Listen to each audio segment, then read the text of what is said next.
Good morning. Welcome to Coastal Conversations. My name is Michael Chambers. I'm the Associate Vice President of Research at the University of South Alabama, and I'm honored to be asked to serve also as the Executive Director of Coastal Conversations, which is an initiative of the Coastal Alabama Partnership, thanks to our partners and the leadership of Wiley Blankenship and Andrew LeVere at CAP. I want to thank our sponsors immediately, the Bedsole Foundation, the Crampton Trust, Fox 10 News, Lanyap, as well as iHeartRadio and Mobile Rundown for pushing the word out about Coastal Conversations. So today we're releasing the results of the Coastal Community Dashboard. It was created by Dr. Reed Cummings and Giannis Topofsky here at the Mitchell College of Business. They're with the South Alabama Center for Business and Real Estate and Economic Development. And for obvious reasons, we call that SABRE. So you're going to hear that term a lot. I'm going to introduce Dr. Cummings and Ms. Topofsky here shortly, but first I want to thank Dr. Alvin Williams, who's the Interim Dean of the Mitchell College of Business, for helping sponsor this event today in this beautiful building. So just a word about Dr. Williams. He, as I mentioned, is the Interim Dean, but he's no stranger to USA or being a dean for that matter. I believe he's been at the Mitchell College of Business since 2008. Prior to that time, he was Dean of the College of Business at the University of Southern Mississippi. He is not just the professor, but the distinguished professor, and that's quite obvious why, of marketing and quantitative methods. His specialty, I believe, is supply chain management, which if you're in that sector, it's a very hot topic right now, and actually served as past editor of the Journal of Supply Chain Management. So Dr. Williams, would you like to say a few words? Thank you.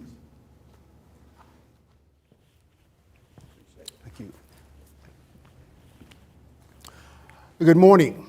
Welcome to the Mitchell College of Business. We're very pleased to have you here today. This is a superb program.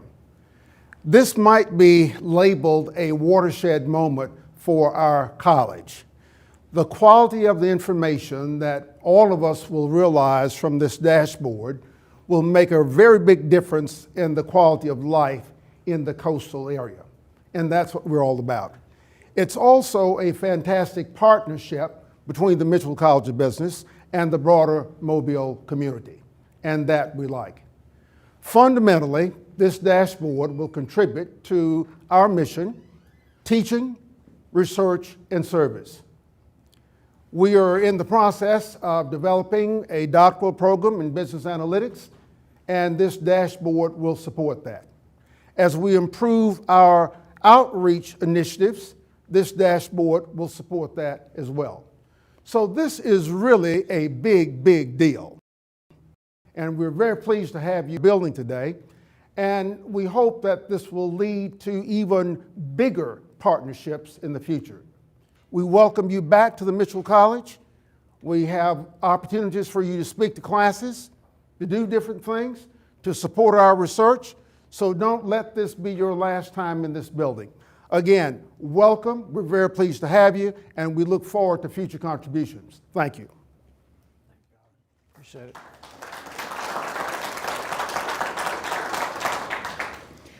Well, I mentioned that this is a program of the Coastal Alabama Partnership, but whether you're here with us live today or you're online listening to the live stream, many of you may be asking, what is Coastal Conversations? Basically, we see ourselves as providing three key components, our mission to the community. The first is providing world-class speakers on key topics of interest. We've already done two of those. One was Dr. Ron Ferguson of Harvard, who talked about learning disparities, a very well-received program which is gaining momentum to perhaps bring the basics, a key program for infants 0 to 3 and their mothers to the Mobile area like in 45 other American cities. Second, we had Chuck Barone, who was one of the top 10 urban planners in the United States, talk about what cities should invest in. So we've already had two speakers here. The second thing, part of our mission, is a quality of life survey, which we released last month. We engaged the polling firm of ALG in Montgomery with offices nationwide. We polled 750 residents in Mobile and Baldwin County. The results of that poll are online for you to take a look at. We think it's important to know what people think about the key areas or key problems we have. I would encourage you to look at it because there's some differences, as you might imagine, between Mobile and Baldwin County. But today, we're delivering on the third aspect of our mission, and that is a community dashboard of free metrics. It's free. It will be available on the Coastal Alabama coastalcon.org website shortly after this presentation for all of you to see the results. Now, the quality of life survey showed us what people think. What you're going to hear today are the facts, the data pulled many times from Mobile County, Baldwin County, state averages, federal averages when available. And you'll see that they are going to focus on, I believe, about 6 key areas of interest. But the whole dashboard covers the economy, new jobs, capital investment, healthcare, infant mortality, child mortality, obesity rates in our area, education, reading by 3rd grade level, the scores of math and science up through our systems, broken down by school systems, graduation rates, and poverty, people and children in our area living below the poverty line or receiving a reduced or free lunch. So those are going to be available on our website as will be explained. But many of you have heard the story of Admiral William Stockdale, who's famous for something called the Stockdale paradigm. And a key component of that paradigm, which is 2 parts, the second part was a ruthless assessment of our current situation. And so today, what you'll see is a ruthless assessment of our current situation. Some will be good and encouraging. Some will not be that good. We believe, though, what gets measured gets improved, and that's a key component of why we're doing this. And I'd mentioned that these areas have been selected with input from many of you in the room about what we should be measuring. If you have additional metrics, whether you're here or online, please tell us what you think should be included, and we will certainly try to work on that. So before I introduce our presenters, just a few key words about logistics. We expect this to last roughly 40 minutes with about 15 to 20 minutes of Q&A. If you have a question, please hold it to the end of the presentation, and we will pass the mic to you. We feel reasonably comfortable with kind of the lifting of most of the COVID restrictions. If you don't feel comfortable with that, just let us know and I will not give you the mic. But please don't shout out the question, even though we're in a relatively small environment here. We are taping, and if you ask the question out there, no one will hear it. Conversely, if you're online on Facebook Live or the YouTube stream, use the comment or chat feature, and we're monitoring both accounts, and we will aggregate those questions, hopefully in an orderly fashion, and pass them along at the appropriate point to Dr. Cummings or Ms. Zupovsky.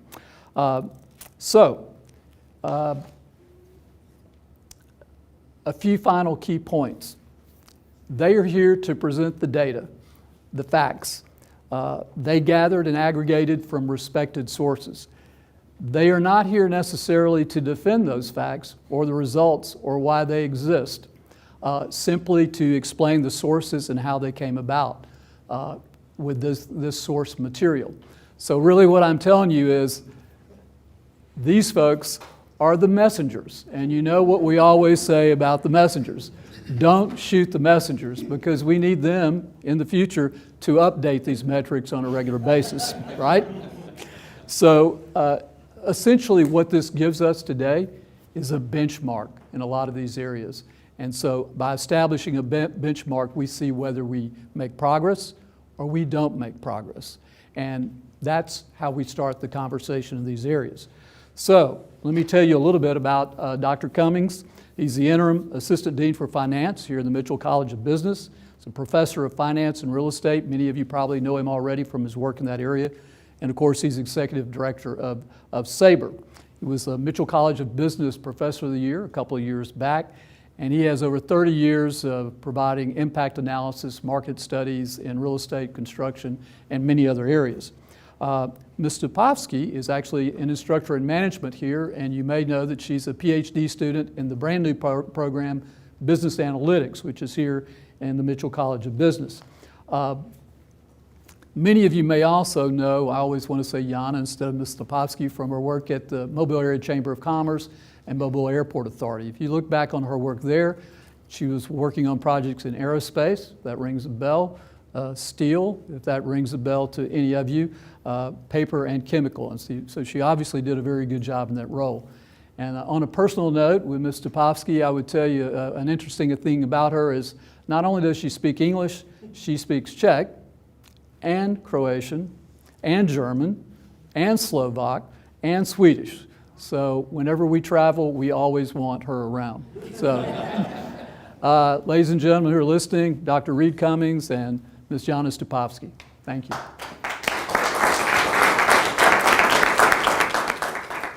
Thank you, Michael. Well, good morning, and once again, as Dr. Williams said earlier, we are so glad that you're here. We welcome you to the Mitchell College of Business, and as he also said, we hope it won't be your last visit if this is your first. A month or so ago, actually more than a couple of months ago, early December, I got an email one day from Michael, and he said, hey, we're working on this thing. I didn't know what it was, Coastal Conversations, and he sent me an email with a flyer and said, this is what it's about. Can you recommend a metric or two that we can feature with respect to the real estate or the economy aspects of our coastal region? Thought about it for a bit, and I called him up and I said, Michael, we can certainly do that, but you know what? We would love to be involved in a larger project. How about we get engaged with this project and actually develop and produce and report on the dashboards? And so that's how we got involved. We're very delighted to be a part of this, and we appreciate the support that Coastal Conversations and the Coastal Alabama Partnership have given us on this. So as Michael said, it's my pleasure to work with Jana Topovsky. When we interviewed her some years ago, we knew that she was the person that we wanted to work with us, and she's been a pleasure to work with, and she has developed a high level of expertise in developing these dashboards. And so, as he said as well, data are very interesting things. Data tell stories. Sometimes the stories are good, sometimes not, but the data don't lie. So what we've tried to do is we've tried to shape each of the dashboards with the data to support the answer to one specific question. So with that, I'm going to turn it over to Jana and ask her to give you kind of a rundown on how the dashboards function. They're all the same in terms of the way they function and so forth. So I would ask her to do that. Thank you. Good morning, everyone. This is a general layout for each dashboard. At the very top, you'll see a title, typically a question that the dashboard tries to answer. And if you know nothing or very little about the subject that the dashboard introduces, all you have to do is just read that little paragraph we typically include with each dashboard, and you should be well informed about what we're looking at and why is it important. Across the dashboards, you'll see one or multiple charts, and this little icon here invites you to hover over those charts sometimes. There are pop-up windows that include additional information.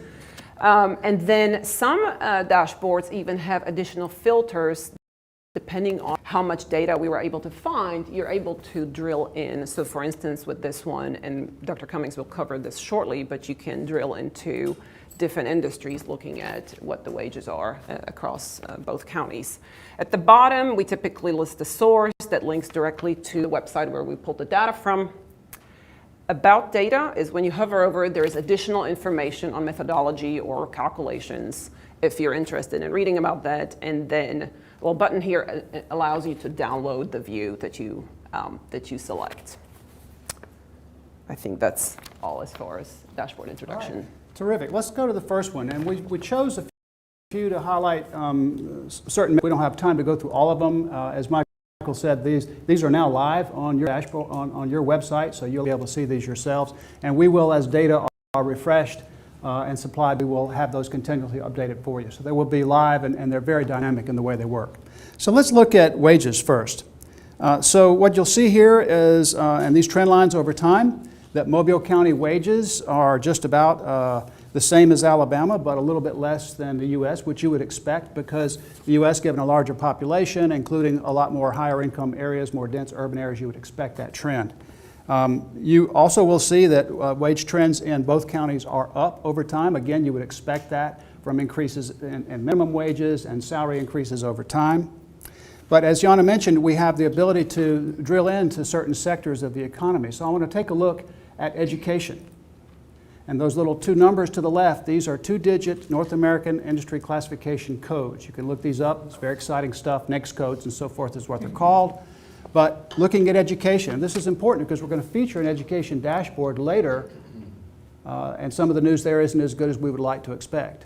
But you can see the wages in education are fairly low in both counties. That's unfortunate, but it is what it is. Let's look next at transportation equipment manufacturing. And so as everybody knows, in our area we produce airplanes and we produce ships. Wages are very high here in Mobile County for both of those areas. Let's drill in to chemical manufacturing, often overlooked, but a very strong component of our economy. Our friends at the Chamber, good morning, will verify that this is a very, very, very strong part of the economy in Mobile County, and a number of folks in Mobile and Baldwin counties work in these industries. Wages are extremely strong. Let's look at utilities. As you would expect, Alabama Power and Spire and Mobile Area Water and Sewer and some of the others here that provide our utilities, and as well as the folks over in Baldwin County as well. Utility work is extremely strong. But the shining star, I think, for wages in our area is really mining, quarrying. I don't know how much quarrying we do, but we do a lot of oil and gas extraction out of the bay and so forth. And so if you look at these, the wages are incredibly strong and stronger in Mobile County than they are for the U.S. As a whole. So let's look next at labor force, and I'll get Jana to illustrate that one for you. Labor force participation basically shows percentage of people between age 18 and 64 who choose to work. So basically, it's in other words, out of all 18 to 64-year-olds in this region, the colored portion in the bar chart, these are the people that choose to work or are actively looking to work. The key takeaway from this one is our two counties are consistent with the nation and with the state. Even the growth charts indicate similar growth in all the regions that we're looking at. If the difference in our two counties was different compared to the state and in the nation, then maybe questions could be asked as to why. But as far as the data shows, we're pretty consistent.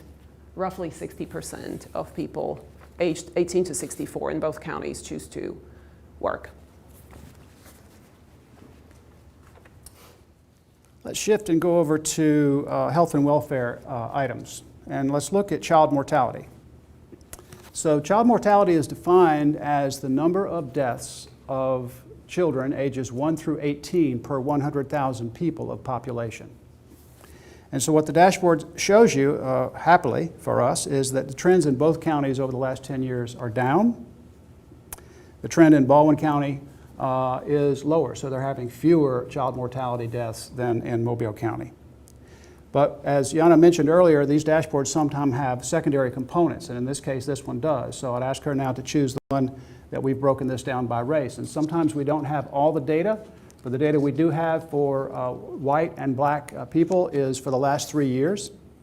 And what you see here is that in Mobile County, the child mortality rate for black children is higher than for white, but it's largely unchanged over the last 3 years.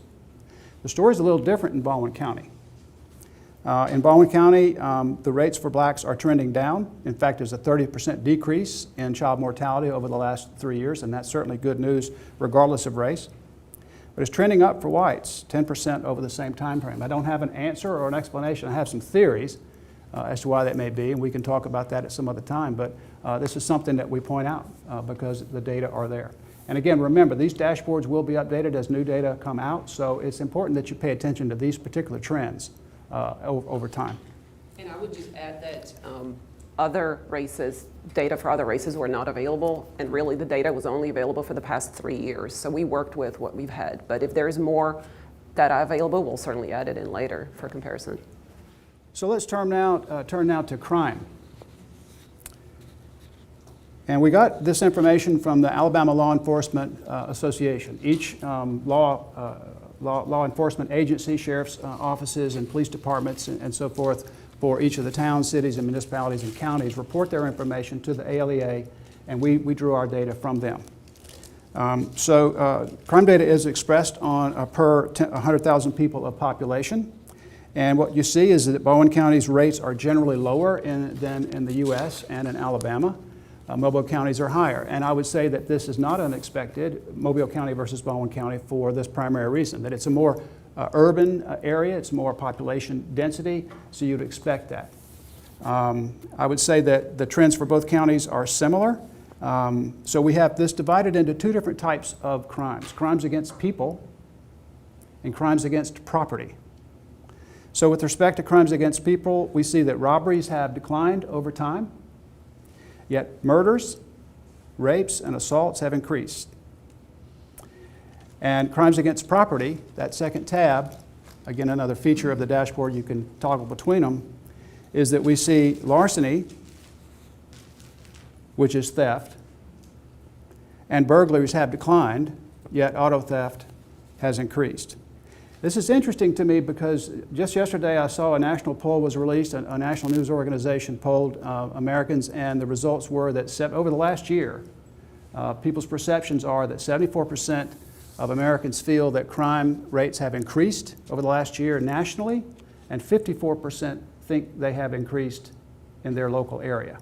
So this is a key area to pay attention to, and again, we're grateful for this information. Sometimes law enforcement agencies are reluctant to release the data, but we're glad that they were able to get it to us. So let's turn to education, and Jana?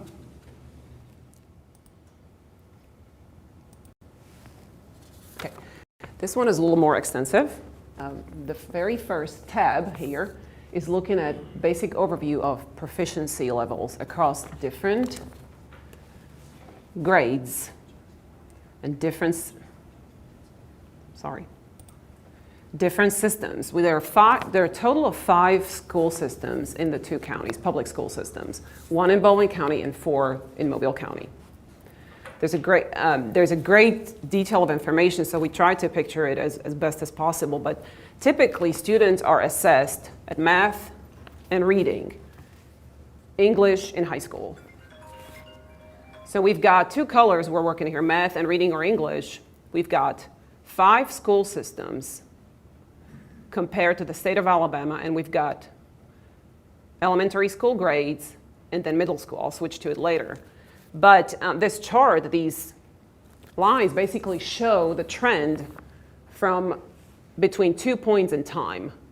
The beginning is year 2015. That's the earliest data we were able to find. That was, assessment is typically done at the end of the school year. So the assessment was done in probably May of 2015 of the academic year 2014-2015, and then we're comparing to when it was done in 2019. Under normal circumstances, we would be able to compare to 2020, but because of COVID, assessments were waived, so we're not going to be able to see that. But we're able to see a quick trend, quick change between 2015 and 2019 in each system and each grade. Ideally, see increase. A little star here indicates decline from 2015. And you see teal is math and reading and English is dark blue. I can switch the view to middle and high schools. We have separate grade for middle schools, but then high schools data was all combined. It's important to notice that the size of these systems. If you see at the top, roughly 93,000 students are enrolled in all these 5 school systems. That's just the average from the past 5 years enrollment. But you can see how large Mobile County and Baldwin County is comparing to the remaining 3. So that's important to keep in mind as you're evaluating their performance. The next tab provides very similar information, but a lot more detailed. We're able to see all the years and exact proficiency rates for each grade and each system for every year. So again, we're looking at rates, at percentages of students that pass the proficiency test for the given year in the given class each year in each system.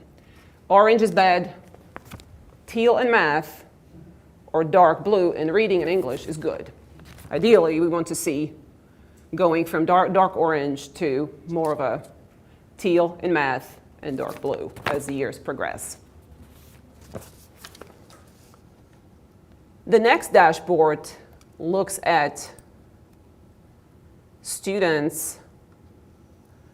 proficiency among comparing all students versus economically disadvantaged students. Economically disadvantaged students, and I've got a note here, Alabama State Department of Education defines economically disadvantaged students as those who qualify for free and reduced lunch and or those federally identified as homeless, foster, or migrant. Again, we've got a similar trend graph here, and if you hover over, there is additional information showing how different local systems rank in terms of disadvantaged students enrollment. We see Chickasaw has the most, and then the other four range between 43 and 55%. So a great portion of economically disadvantaged students in each system, in each grade. And so all students are gray, excuse me, all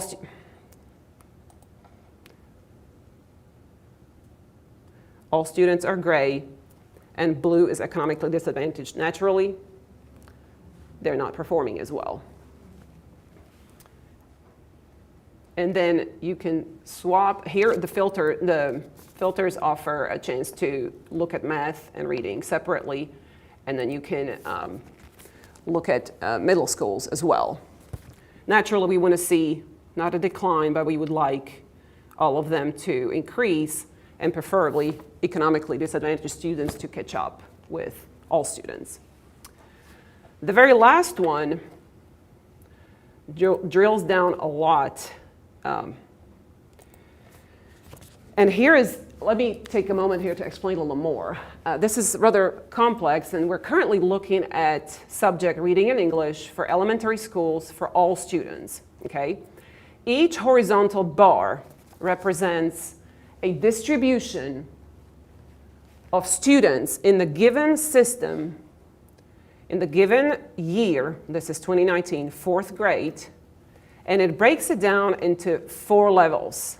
Level 1 and level 2 students means they're considered not proficient in the given subject. Gray, level 3, or darker gray, level 4, means they are proficient. Level 4 is the best. So while level 3 means that they're proficient, there is still room for improvement for them. So as years, let's take Satsuma, as years progress from 2015 up to 2019, we want to see less orange and more gray. That's a case with some systems and some grades. And then we can do the same looking at math. We want to see less orange and more gray. And we can do the same with middle schools.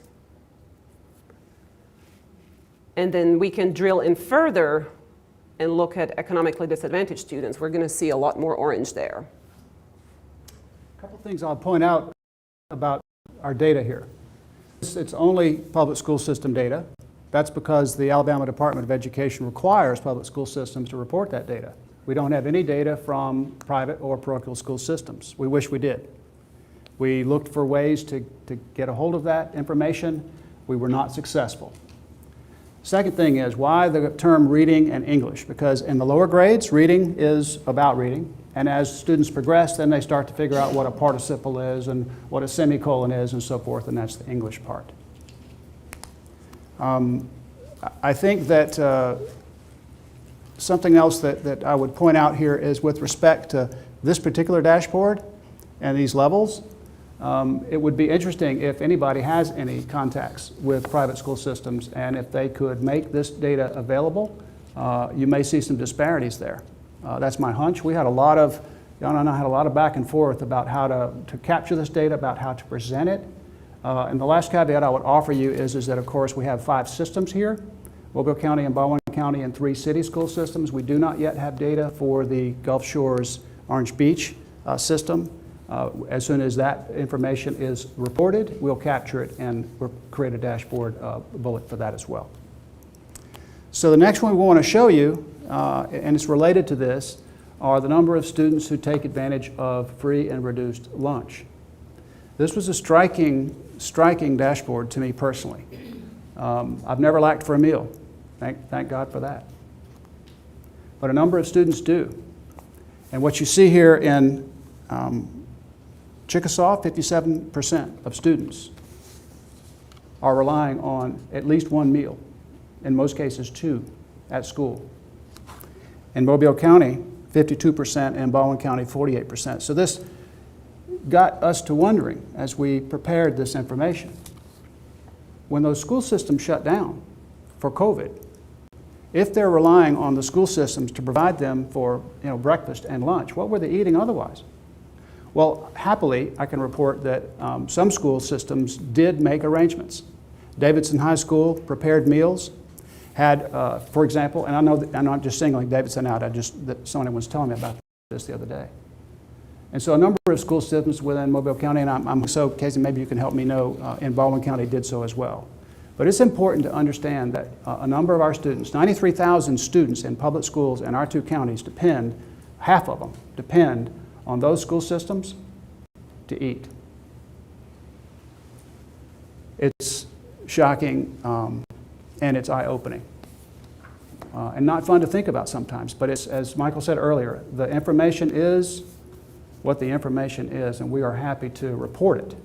And hopefully, as we update and report more information going forward, as this process spurs what it's intended to spur, and that is conversation amongst governmental, institutional, educational, and community leaders, that we will look for ways to make these data points, the ones that aren't so good today, look better in the future. That's the presentation we wanted to offer you. We're happy to answer questions about anything that we can answer. Sometimes we can't answer everything, but we're happy to do so. And there are additional dashboards available Yes. on the website covering other metrics, and you're free to explore. Okay, I'll just jump in between you. Any questions from the group today? I have a question. Dr. Richardson? So the data relative to the private schools as it relates to the Alabama State Department of Education, you indicated those reports hadn't been turned in yet or hadn't been received? No, they're not required. It's voluntary, and some schools do and some schools don't. We didn't feel that it was appropriate to take that data and to include it because it doesn't represent the entire population, if you will, of the private and parochial school systems. But it's not required, that it's all voluntary.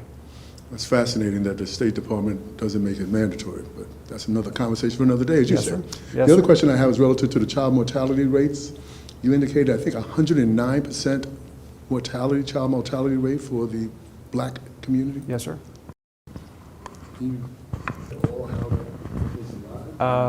Again, I can't tell you how it happens, but I can tell you again, child mortality rates are for ages 1 through 18, and it's expressed on the basis of per 100,000 people. And so essentially the math is the number of childhood deaths divided by 100,000. And it's frightening that those are what they are. We have another that's related to this, that is infant mortality, which is defined as the number of deaths from birth to up to 1 year of age.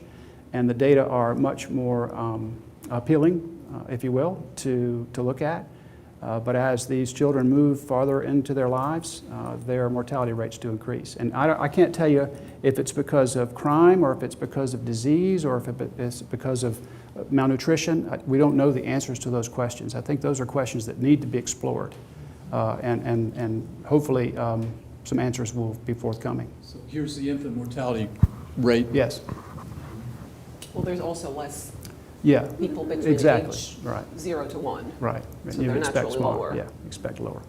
And the trends generally over time are down. Even the lower lows are lower than the higher highs in terms of a 10-year span. Thank you. Yes, sir. Reed, just for clarification and what Dr. Richardson asked, when we went to black children and child mortality, that was 107 per 100,000, not 107%, correct? Correct. Okay. That's correct, yes. Say that again, Chris. Yeah, when the dashboard showed 107, I think your question was, is that 107%? And I mean, that's the highest by far of them, but it's 107 per 100,000. Yes. Thank you. Okay, we have some questions. Back, Jill. I was just curious to know if you knew what percentage of students attend private school versus public school. I don't, no. We thought about that, and the way we can quantify it is we can look at census data to tell us how many children there are between certain ages as a percentage of the overall population in both counties. And then we can take those numbers and kind of juxtapose those against the 93,000 or so that are in Mobile County public school systems and Baldwin and the other city schools, and kind of back into a number. We had a similar conversation about the number of children who are enrolled in pre-K programs, because a number of those are, pre-K is an inclusive type number. It includes those systems, those public school systems, those parochial and private school systems, as well as, Mom's Day Out programs that are operated by churches and other types. So difficult for us to figure that, but we can report, and we can certainly add some information about the number of students within those public school systems as a percentage of the overall number of students within that age. We It can may not certainly be do that. exact, but it may be a good estimate. Yeah, and it gives context, and we don't have that, so it would give some context, some added context. But we had a lot of discussion about how to frame it. Yeah. Over here. Hi. I see several people in the room. We deal with economic development and community partnerships. And I know you didn't touch on this today, but can you give your overall assessment, if you have that information so readily, on how are we doing with growth, economic development, as well as how are we doing business in both of the counties? Sure. So I can tell you that I'm just going to highlight several things. Certainly we see population increasing in both counties. We do see population increasing at a higher rate in Baldwin County in recent years. We did feature the dashboard on wages. We do see wages increasing in both counties over time, and those are good news stories. We have that statistic that breaks down certain wages within certain groups of industries, and that's a healthy thing. We have another dashboard we didn't feature today on household incomes. We see household incomes increasing, and that's a positive. One thing we didn't touch on here, but is part of quality of life, is air quality and water quality. Air quality is a very difficult thing to express because of the language itself. I mean, what is sulfur dioxide and what is, all these different chemicals. But we pulled data from the United States EPA, and we looked at air quality. And I can tell you that over time, my impression when I saw the information, I was a little shocked because I can remember when they were great employers, but paper mills, when they operated full steam here, were throwing out that particulate matter into the atmosphere every day at full blow. Depending on where you stood and which way the wind was blowing, sometimes it smelled good, sometimes it didn't. And many in this room probably can remember that. But I can tell you that, so with that in my mind, I'm thinking, gosh, maybe our air quality is not so good, but really it's really good over time, and it's got even better. Water quality, I think, is another issue. What we looked at is rivers that have different types of pollutants in it. Interestingly enough, the types of things that make water quality in terms of rivers and streams and bays and creeks and so forth not so good has to do with, hate to say it, economic development. Land development, and more so in Baldwin County than in Mobile County, because there's been a lot of, obviously, land development in recent years. But labor force participation, I would think, be another key indicator that future employers may want to look at. And although our labor force participation rates show declines over time, it's not unlike what we've seen in the United States. It just suggests that of all those people 18 to 64 who are eligible to work, we have fewer as a percentage of group who choose not to. So that's an interesting metric to us. Household ownership is about where we figured it would be, somewhere in the low 60, 61, 2% range. What am I missing? I think those would be the key things. So there's a lot of great news here. We chose to kind of start with some pretty good news and end on some things that we think really ought to require some attention. But there's a lot of really great news here from an economic development standpoint. Dr. Cummings, could you pull up the water quality and kind of Sure. explain how you came Sure, up with that sure, metric? I think sure. that's very interesting. Sure.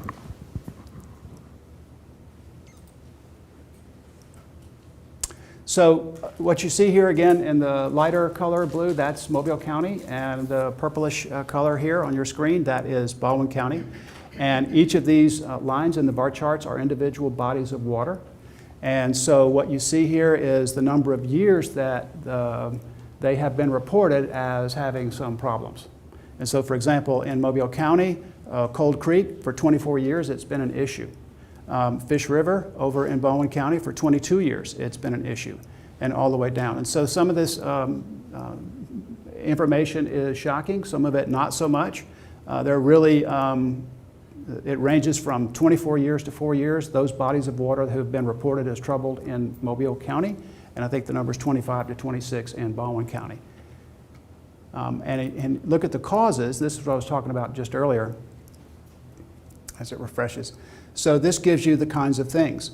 So heavy metals, mercury is the #1 cause in Mobile County, and atmospheric deposition. So this is that particulate matter that I was talking about in terms of air quality. As it, as dew and as rain and other types of moisture occurs, that stuff falls out of the atmosphere and falls into the water. So that is the #1 cause in both Mobile and Bowen County. And in Mobile County, we have urban runoff, storm sewers, as the #2 largest problem, and land development in Bowen County. And so the numbers go back and forth between those, but that's how the dashboard functions in terms What I of would the add data. about the water is that some of the pollutants and sources of pollutions are shared, are same for both counties, and some differ. So that certainly opens up opportunities for discussion as to what do we share, how can we fix it together, and what do we need to work so- on our own. So, stormwater management has always been a big issue in Mobile County for the last, 25 years in terms of the real estate development world. It's been a major issue here. And I think it's becoming increasingly high on the priority list over in Bowen County. Sewer and sewer systems and sanitary sewer systems, also their spill and runoff issues, those are both major factors in both counties, I think. So we had one question from our online viewers. Could you give us the ratios by race that qualify for free or reduced lunch? Sure, we can. That data was not available. If it was, I would have put it in there. Oh. I'm sorry, that data was not available. If it's available, I would have put it up there. But that was I was interested in myself. But if it's not in the data, I'll go back and look and explore that. But as far as I remember, I worked on it a few months ago. As far as I remember, that data was not available. So that's a good point, because we consider this phase 1 of the dashboard. What we started in February, and just to give you just an idea, this was done in basically a 90-day period. It's a phenomenal achievement in a very short period of time.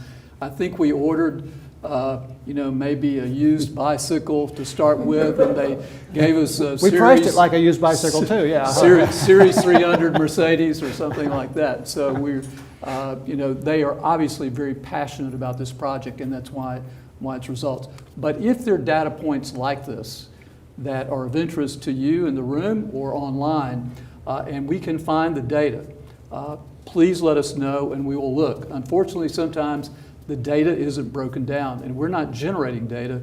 We're going to respected sources of where the data exists already and pulling it into this site and aggregating it. So, great question. I'm sorry we don't have the information. Dr. Richardson? One, I'm thoroughly impressed and grateful for all that you guys are doing, starting out with a bicycle, looking towards a Mercedes 300. But the question I have is kind of forward-thinking as you collect more data. It's obviously, well, simply put, metaphorically speaking, the scriptures often say that where your heart is, there your treasures are also. So as you provide more data, it should inform those people that are in decision-making processes about how to approach these things. When you looked at that information relative to the environmental impact as related to the waterways in Bowen County and Mobile County, you indicated 12 years, 24 years where we have these particular issues. I'm just looking forward to seeing how this matures and progresses and how it will impact our decision-making as it relates to allocation of resources and dollars, because at some point or another, we're following the data to start out, but we're clearly going to have to follow the money. Well, I think it's a great point you make, and I would say, and I think, and Michael touched on this earlier, we can build a dashboard to answer a question as long as the data are available, and there are probably other questions that could be asked, and better put, probably should be asked, and if the data are there, we would like to try to do that. For example, one thing that we do have the data for, and we looked at, and I can't remember if we included it or not, we have a dashboard here for high school graduation rates. And we don't just have it by school, but we have it broken down by race, and we have it broken down by gender, and we have it broken down by, those two I think we do feature, But we can also break it down by the general population, by students with disabilities, students who are deemed economically disadvantaged, students who are of military families, students who are children of migrant families and migrant worker families. So I mean, those are interesting data points, and they point to a lot of other questions. So there's a lot of information out there, and we certainly can fine-tune and build. But we're hopeful that this would create other questions that you all can ask and say, gosh, could we ask this question? And again, my answer to that would be, we can answer it if we can find the data to help us do so. And we would look forward to being involved in that process. This is what's so exciting about what we're doing here. Really and if is. I may add, if conversations in the community take place in the future about improving data collection, we'd love to contribute to that conversation, because we can certainly share with you some examples of what has worked really well, what has enabled us to show a great deal of detail to the community versus something where we were not able to do that. And so that can be used as an example for further data collection. And coming back to, I think, to one of the points that you were making is, you know, business licenses, business permits, housing starts, those are all indicators of forward growth. And we are going to attempt to do business licenses, and here's where we could use your help. We have built a dashboard, not as part of this project, but as part of what we do every day, that looks at business licenses, not just the issuance of new business licenses, because that's important, but I know that many of the chamber folks here focus on business retention as well. And so what speaks to that? The renewal of business licenses. And then moreover, if you can take that information and break it down by zip code, then that tells you where businesses are starting and where businesses are staying. Unfortunately for us, and Mobile County does report the business license data to us broken out in terms of new and renewal. Baldwin County's data are aggregated. And if somehow somebody could get on the phone and make that call to the folks that produce that data, we don't want to pound too hard, but if we could do that, it would be helpful. We'll work on that. Okay, so I mean, and we can easily, if you can, we would love to do that. In fact, we've attempted to do it, but we just don't have the information. But we think it tells a really important story. It really does, and to your economic development point. I think someone online wanted you to flash up the, I guess, the pollution levels in the various creeks and rivers in Mobile County.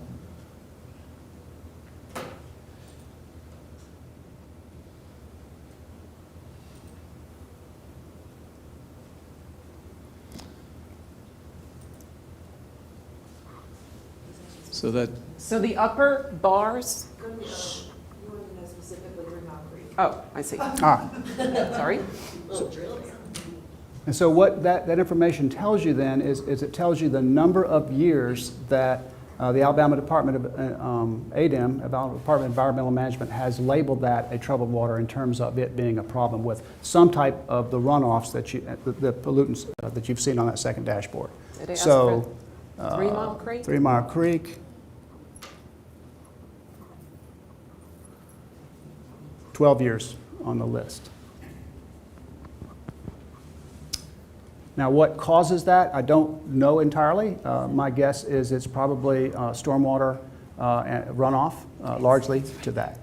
Sorry, here we go. What causes it? Yeah, we go. Urban runoff and storm sewers. I guessed correctly. How about that? Shouldn't have done that live, I don't suppose. I have a question in the back of the room.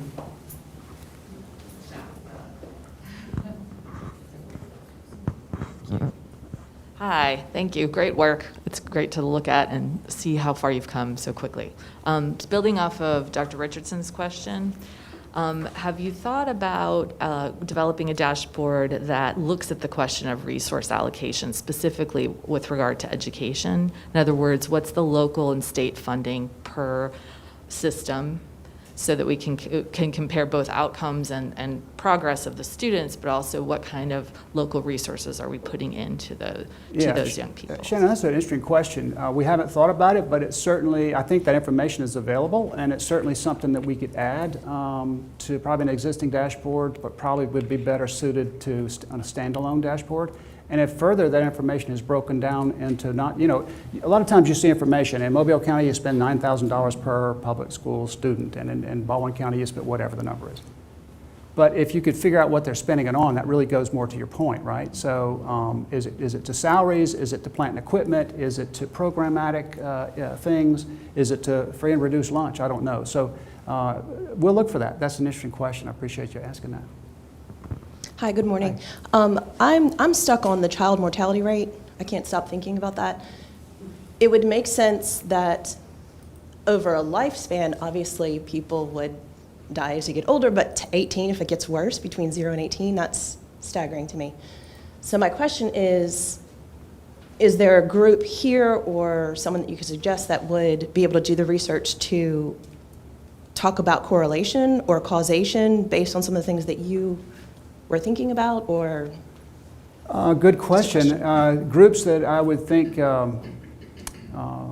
the folks that work in the hospital systems may have some data that might indicate that. Now, how not readily they would release it, but how they are able to release it in terms of reporting that information, privacy laws and so forth, that may be a roadblock or an issue of something. I'm not saying it is, but if I could think of a stumbling block.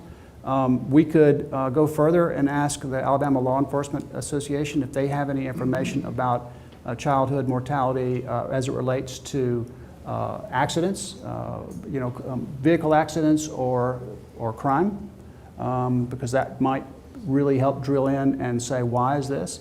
I would think that in terms of childhood nutrition, there are probably some groups within the state that collect that information. I'm looking at my colleague Kandukar. We have a colleague here as well in the college that looks at economics from a health standpoint. And perhaps you and I, Kandukar and Urvashi, could have a conversation about finding out sources for that kind of information, because I think it would really provide some additional depth and color to an answer to the question. It's a good question. Yes. I wanted to follow up on Shannon and Chris's question about resources. I know a lot of times when we talk about resources, we talk about financial resources, but also talking about the organizations, nonprofits, business organizations that respond to some of these in an attempt to ensure efforts aren't duplicated. A lot of agencies and organizations work on the same thing, but if we could get together to figure out how to best tackle the problem and pull our resources together, that would be, I think, something interesting to see. I agree with you. I think that really is turf management, isn't it?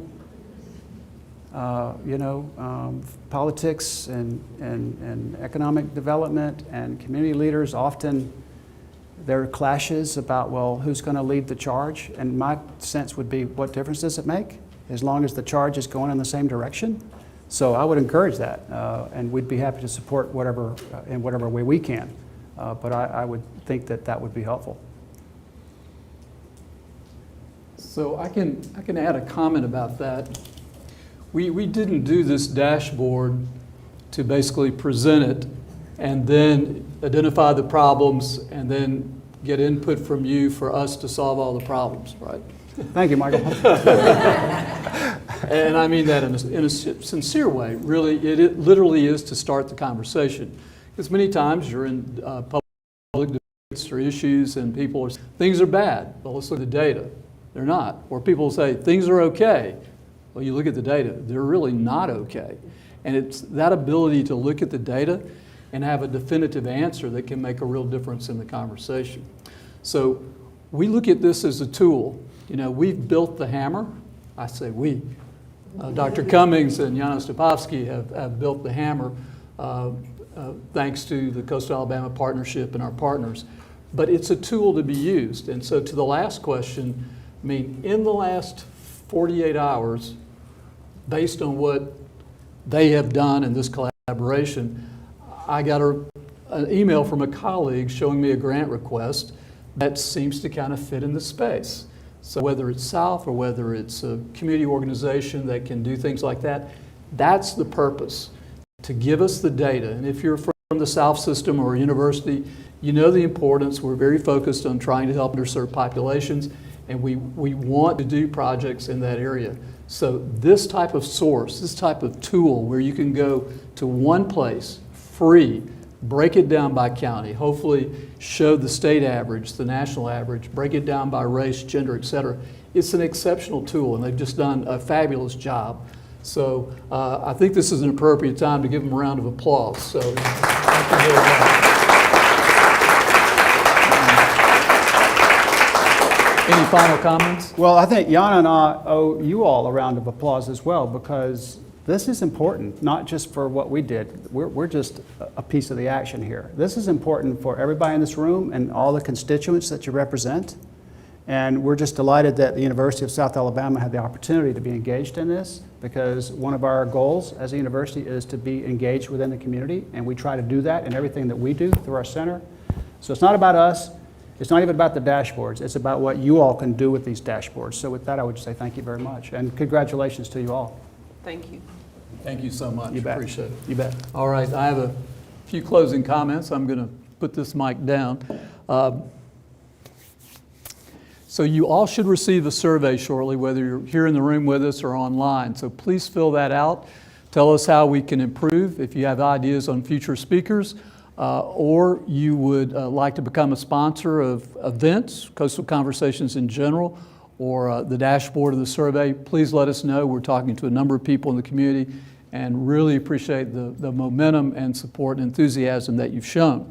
If you have friends who were not able to join in person today or online, this presentation taped will be available online at the coastalcon.org website under the News tab. And you can see this one, you can see the Quality of Life Survey, you can see Chuck Marone, you can see Ron Ferguson.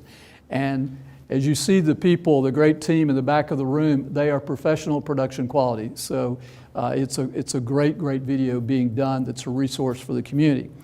Now, I just want to briefly thank some members of our team, Bester Ward III, Bester IV, Chris Lee, who's here with us today, the Bedso Foundation, Wiley Blankenship, of course, I've mentioned, Andrew LeVere is here, Stacy Welburn, Kaylee Shepard, who is with us at South now, and Abby Lawler, who's a new member of the team. So we thank all of you guys for helping make this possible. A quick note on our next speaker. One of the things we've done, what's that, Chris? What's that? Kelly. Oh, did I forget Kelly? Okay, well, forget me. Where is Kelly?